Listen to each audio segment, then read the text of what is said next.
കാലം കാത്തുവെച്ച കാവ്യനീതി. ബാറ്റർമാരുടെ ഏകദിന റാങ്കിങ്ങിൽ 1-ാം സ്ഥാനത്തേക്കുള്ള രോഹിത് ശർമ്മയുടെ വരവിനെ നമുക്ക് ഇങ്ങനെ വിശേഷിപ്പിക്കാം.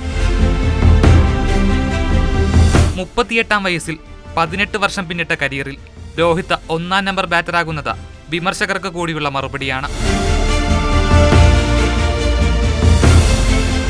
7 മാസത്തെ ഇടവേള, ക്യാപ്റ്റൻ സ്ഥാനത്തു നിന്നും നീക്കിയ ശേഷമുള്ള തിരിച്ചുവരവ്. ആ മടങ്ങിവരവിലൂടെ അയാൾക്ക് ഒരുപാട് മറുപടികളായിരുന്നു നൽകാനുണ്ടായിരുന്നത്. തന്റെ പതനം കാത്തിരുന്നവർക്ക് മുന്നിൽ അയാളുടെ ബാറ്റുകൾ ശബ്ദിച്ചു. ഓസീസ് മണ്ണിലെ അവസാന ഏകദിന മത്സരത്തിൽ സെഞ്ചുറി. ദിവസങ്ങൾക്കിപ്പുറം ഏകദിന ക്രിക്കറ്റിലെ ബാറ്റർമാരുടെ റാങ്കിങ്ങിലെ 1-ാം സ്ഥാനവും. ഏകദിന ഫോർമാറ്റിലെ ബാറ്റർമാരുടെ റാങ്കിങ്ങിൽ 1-ാമതെത്തുന്ന 5-ാമത്തെ മാത്രം ഇന്ത്യൻ താരമാണ് രോഹിത് ശർമ്മ.